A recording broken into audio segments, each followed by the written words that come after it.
Venom, Let There Be Carnage, directed by, believe it or not, Andy Serkis, and written by star Tom Hardy and Kelly Marcel, the writer of Cruella, Saving Mr. Banks, and of course the first Venom. Yes, I'm a little late to see it. On opening weekend I went to see Titan instead, and in the video on that movie I mentioned that I wondered if I should have seen Venom with a crowd since that played a large part in why I enjoyed the first one.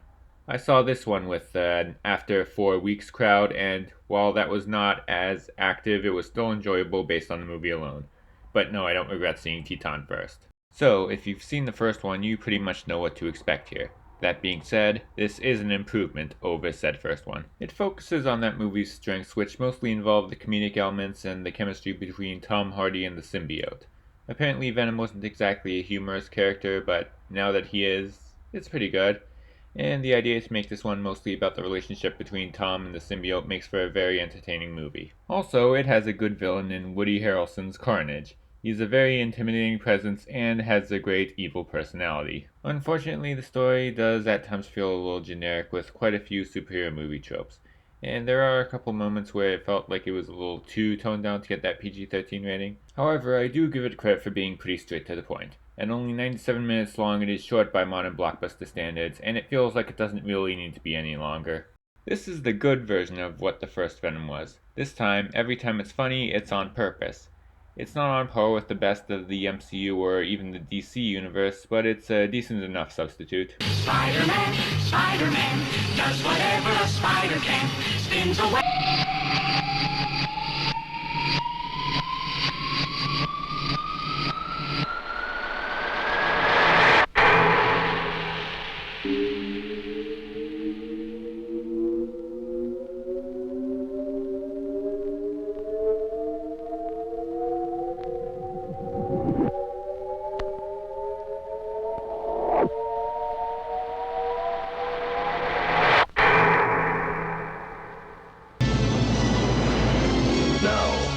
Frank Herbert's widely read, talked about, and cherished masterpiece comes to the screen.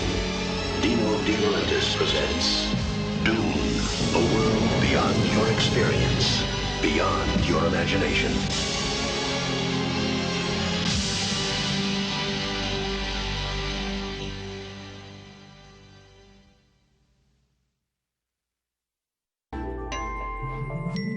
A continuación, Spider-Man. A continuación por HBO 2.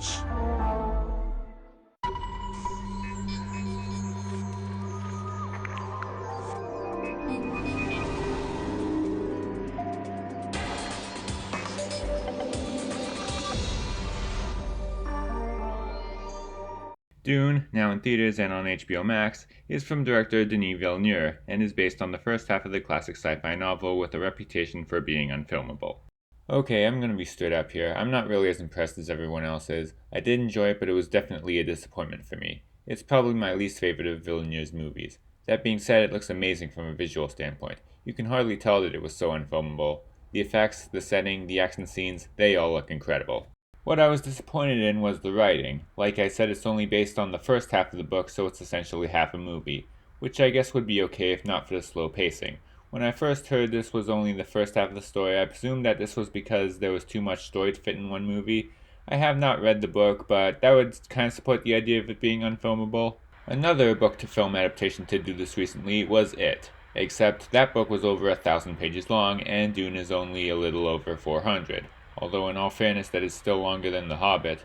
Warner Brothers really likes to split book adaptations up, don't they? Alright, I won't exclude the possibility that those 400 pages did have too much story to show in one movie, but you won't be able to tell that here. This movie is over 2.5 hours long and it has a feeling of, we didn't have enough source material to get it to this length. The plot is pretty slow and leads to practically nowhere because it doesn't have a real ending.